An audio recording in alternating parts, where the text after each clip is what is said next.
Eto nga mga Mima, yung bago kong wall decor na meron ding mga uplifting Bible verse na talaga namang magugustuhan nyo din ito mga Mima. Tignan nyo naman, no? Napakaganda ng kanyang design, ang cute, and yung mismong quality nitong wooden wall decor na to, pag glossy type siya na parang laminated, tapos wood siya. Bali, parang meron pa siyang pinaka-plastic dito na pwede niyong tanggalin, pero ako hindi ko siya tatanggalin para hindi siya magasgas. Sobrang ganda nitong ipang-display sa loob ng bahay natin, sa loob ng kwarto, sa sala, sa church natin, sa mga small businesses. Ayan, madami kayong pwedeng pagpilian nito mga Mima.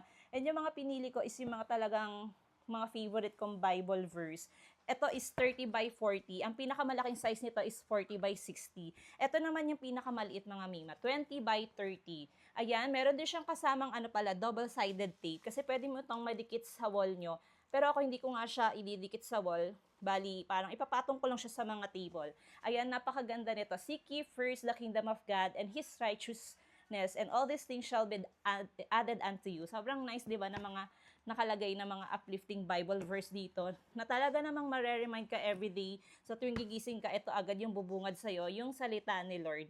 Ngayon, madami kayong pwedeng pagpilian nito mga Mima. Meron din nakalagay na God bless our home. Pwede mo siyang isabit sa harap ng pintuan nyo. Kung gusto nyo nga rin ng ganitong klaseng wall decor na merong mga reminder or salita ni Lord, go na ilalagay ko yung link dyan sa yellow basket.